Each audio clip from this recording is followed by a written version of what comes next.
Hello students, welcome to star maths.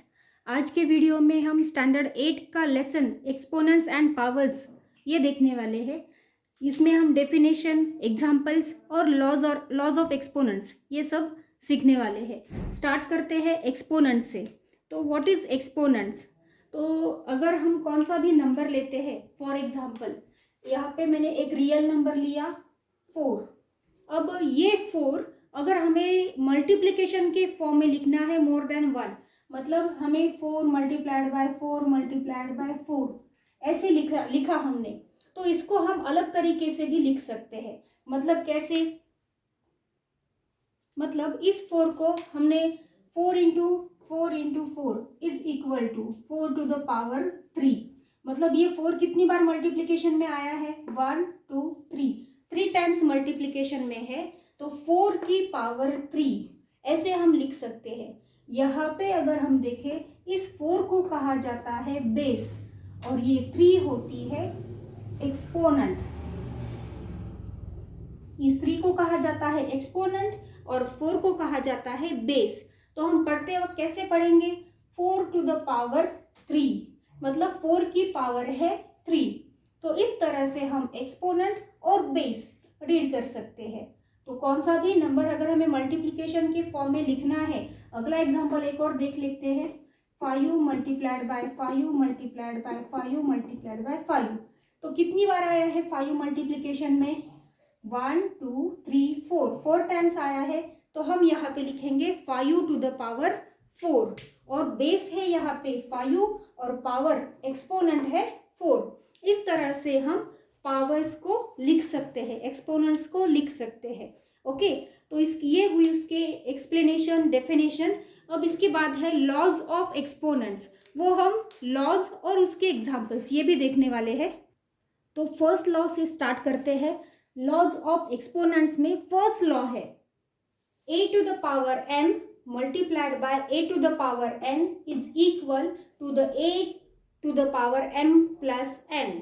यहाँ पे अगर हम देखेंगे इस लॉ को, तो बेस देखो, यहाँ पे मल्टीप्लिकेशन है दो नंबर्स के बीच में, दोनों नंबर पावर्स के फॉर्म में लिखा है।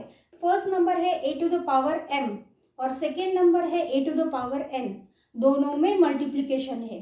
दोनों नंबर्स को अगर हम ठीक से देख लेते हैं तो बेस दोनों का सेम है, a पावर अलग अलग है लेकिन बेस दोनों का सेम है। तो उस वक्त जब बेस सेम है, पावर अलग अलग है और उन दोनों के बीच में मल्टीप्लिकेशन का साइन है, उसको हम लिख सकते हैं प्लस के फॉर्म में। मतलब बेस कॉमन लेना है और पावर्स की एडिशन करनी है। ये है फर्स्ट लॉ। मतलब a to the power m into a to the power n is equal to a to the power m plus n। Base same, power अलग अलग और मल्टीप्लिकेशन ऐसा है, तो बेस को कॉमन लेकर पावर्स की एडिशन करनी है। ये हुआ फर्स्ट लॉ। उसका एग्जांपल भी हम देख लेते हैं। 2 to the power 3, 2 multiplied by 2 to the power 3। अब यहाँ पे है ये सेकेंड साइड में, मैं सेकेंड लिख लिया मैंने। इससे इक्वल टू क्या है? बेस सेम है, पावर्स की एडिशन 2 प्लस 3। ओके, बेस हमने कॉमन लिया, पावर्स की एडिशन लिखी, मतलब इसके फॉर्म में हमने ये लिख लिया।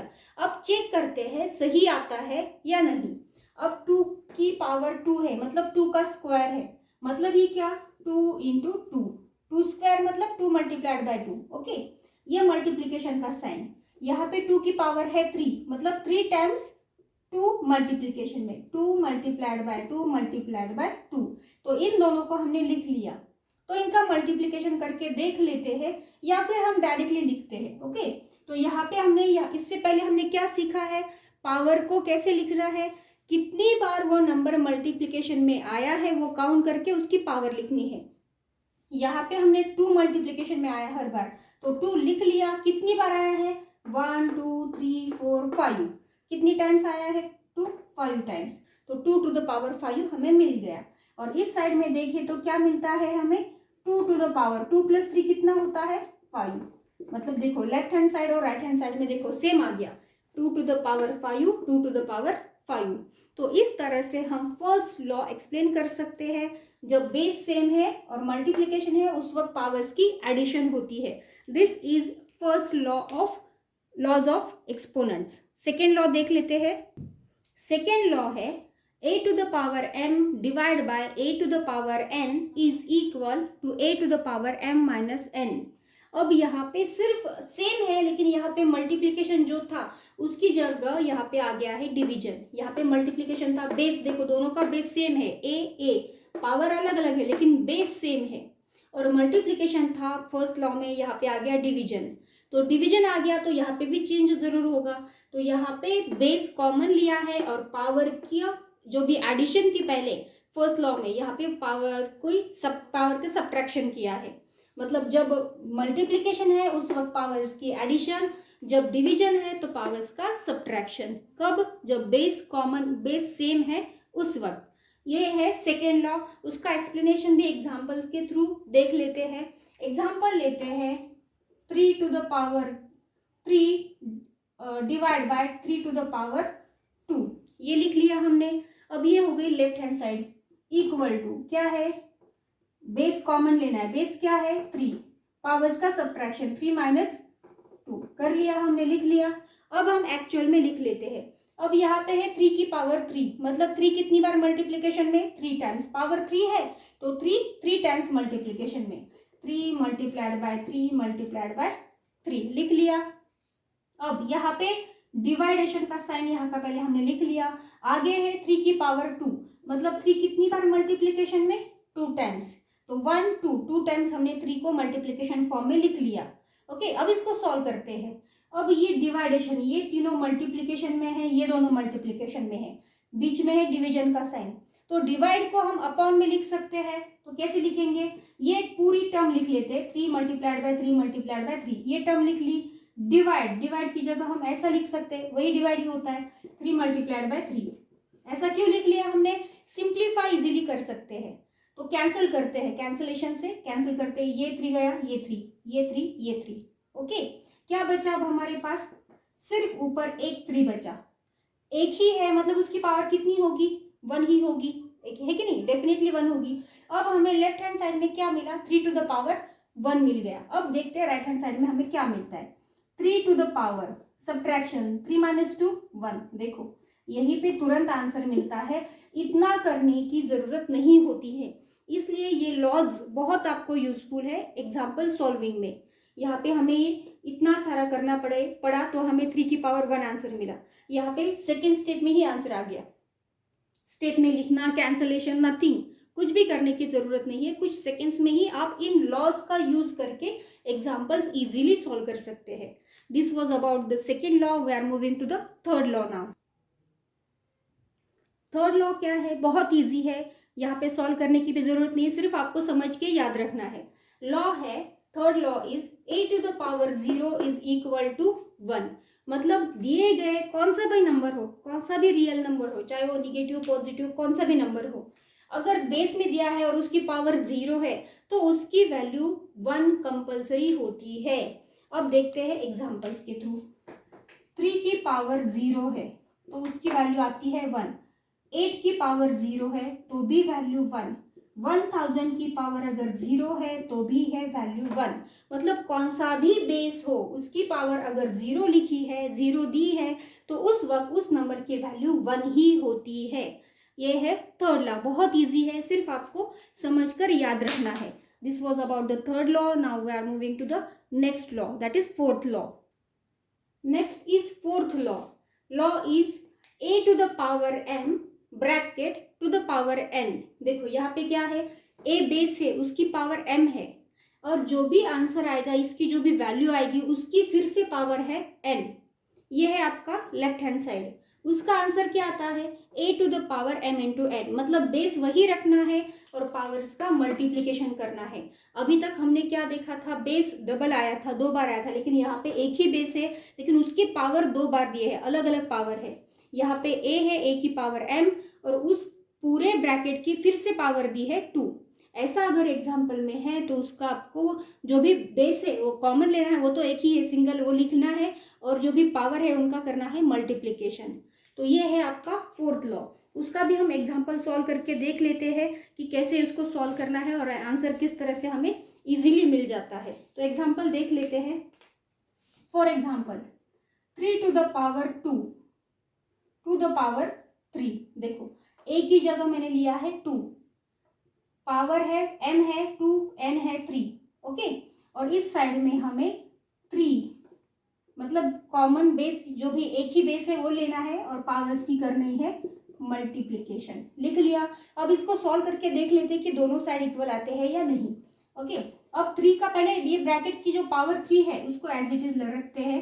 3 मैंने ये 3 लिख लिया, ब्रैकेट में मैं ये सॉल्व करने जा रही हूँ। 3 टू द पावर 2 मतलब क्या, 3 मल्टीप्लाइड बाय 3, पावर 2 है मतलब 2 बार 3 का मल्टीप्लिकेशन, 3 मल्टीप्लाइड बाय 3।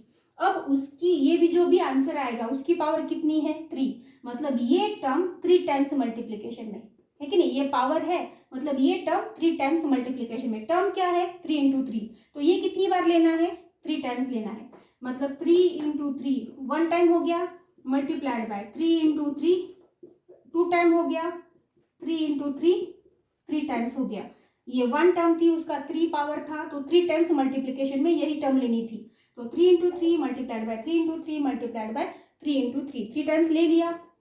अब सॉल्व कर लेते हैं। ये ब्रैकेट की मल्टीप्लिकेशन है, ब्रैकेट की जरूरत नहीं, तो ये ब्रैकेटेशन सिर्फ मैंने आपको एक्सप्लेन करने के लिए लिखी थी, जरूरत बिल्कुल नहीं है। तो ये ब्रैकेट्स हम निकाल देते हैं। हमें देखो क्या मिला है, 3 multiplied by 3 multiplied by 3 multiplied by 3 multiplied by 3 multiplied by 3, मतलब 3 का ही मल्टीप्लिकेशन कंटिन्यूअस आते जा रहा है। कितनी बार आया है काउंट करते हैं, 3 बेस है तो उसको कॉमन लिया, तो एक्सपोनेंट में लिख सकते हैं ना, सेम बेस है तो हम काउंट करते हैं कितनी बार आया है, 1 2 3 4 5 6, कितनी टाइम्स आया है, 6 टाइम्स। इसका मतलब 3 टू द पावर 6 हमें आंसर मिला लेफ्ट हैंड साइड में। अब राइट हैंड साइड में देखते हैं कि क्या आंसर मिला है। तो राइट हैंड साइड में देखो 3 टू द पावर, सिर्फ पावर का मल्टीप्लिकेशन किया, 2 3 6, देखो यहीं पे हमें आंसर मिल गया, कितना ईजी था। तो यही आंसर हमें यहीं पे मिल जाता है, मतलब सॉल्व करने की, इतना बड़ा सॉल्व करने की आपको ज़रूरत है नहीं, सिर्फ आप ये लॉज याद रखो, इसको समझो और उनका यूज़ करके बड़े बड़े एग्जांपल्स बहुत इजीली कुछ सेकंड्स में, कुछ स्टेप्स में, 1-2 स्टेप्स में ही सॉल्व कर सकते हो। तो इसका ही बहुत ज़्यादा यूजफुल है आपको मैथ सॉल्व करने में। ये था 4th लॉ ऑफ एक्सपोनेंट। बढ़ते हैं अगले लॉ की ओर। 5th लॉ है a to the power m multiplied by b to the power m is equal to a b, मतलब साइन नहीं है बीच में, मतलब multiplication, a into B to the power m। यहाँ पे जितने अभी तक हमने लॉस देखे, एक ही बेस था या फिर कॉमन बेस था, लेकिन यहाँ पे फर्स्ट टाइम ऐसा आया है कि 2 बेस है और दोनों के अलग है, लेकिन यहाँ पे एक और कॉमन है, वो है पावर। पावर यहाँ पे कॉमन दी है, बेस अलग अलग है लेकिन पावर उनकी सेम है, और बीच में मल्टीप्लिकेशन है। तो इस लॉ में हमें क्या देखा, अगर पावर सेम है और बेस अलग अलग है तो बेस को एक साथ लिखना है और उनकी पावर कॉमन लिखनी है। जैसे हमने अभी तक क्या किया था, बेस को अब सेम कॉमन लिया था और पावर अलग अलग एडिशन सब्ट्रैक्शन की थी। यहाँ पे उल्टा है, बेस अलग अलग है, इनको लिखना है और जो भी कॉमन पावर है वो दोनों को एक ही ब्रैकेट में देनी है। उसका एग्जाम्पल देख लेते हैं। बेस अलग अलग है, इसका मतलब हमें 2 बेस लेने पड़ेंगे, 3 to the power 3 multiplied by 2 to the power 3। मैं ये छोटे छोटे एग्जांपल्स इसलिए ले रही हूँ कि आपको भी इजीली समझ में आ जाए। 3 टू द पावर 3 और multiplied by 2 to the power 3। Base देखो, बेस अलग अलग है, मैंने यहाँ पे 3 बेस लिया, दूसरा 2 है, लेकिन पावर दोनों की m कॉमन है, तो मैंने 3 दोनों तरफ सेम पावर ली है, तो दोनों पावर्स हमने लिख लिए। राइट हैंड साइड भी सॉल्व कर लेते हैं। a इंटू बी, मल्टीप्लीकेशन है, बीच में साइन नहीं, मतलब प्रोडक्ट होता है, तो 3 मल्टीप्लाइड बाय 2 और ब्रैकेट में जो भी, ब्रैकेट को जो भी कॉमन पावर है 3 वो लिखनी है, तो कॉमन पावर हमने लिखी 3। अब उसको सॉल्व करके देखते हैं। 3 की पावर है 3, कैसे लिखेंगे, 3 multiplied by 3 multiplied by 3 times multiplied by 2 की पावर कितनी है 3, 2 मल्टीप्लाइड बाय 2 मल्टीप्लाइड बाय 2। अगर हम इनको ऐसे लिखे तो, अल्टरनेट लिखे तो 3 2 3 2, ऐसे अल्टरनेट लिखे तो, क्योंकि ये भी 3 है ये भी 3 है, अल्टरनेट लिख सकते हैं। 3 multiplied by 2 multiplied by 3 multiplied by 2 multiplied by 3 multiplied by 2, सिर्फ हमने अल्टरनेट कर लिया। अब क्या करते हैं, ऐसे ब्रैकेट में सेम सेम जो है ना उनको ब्रैकेट में डालते हैं। तो देखो अगर हमने ब्रैकेट में डाला तो हर एक ब्रैकेट में सेम नंबर्स मिलते हैं, 3 multiplied by 2 3 multiplied by 3 multiplied by 2, same same numbers आए।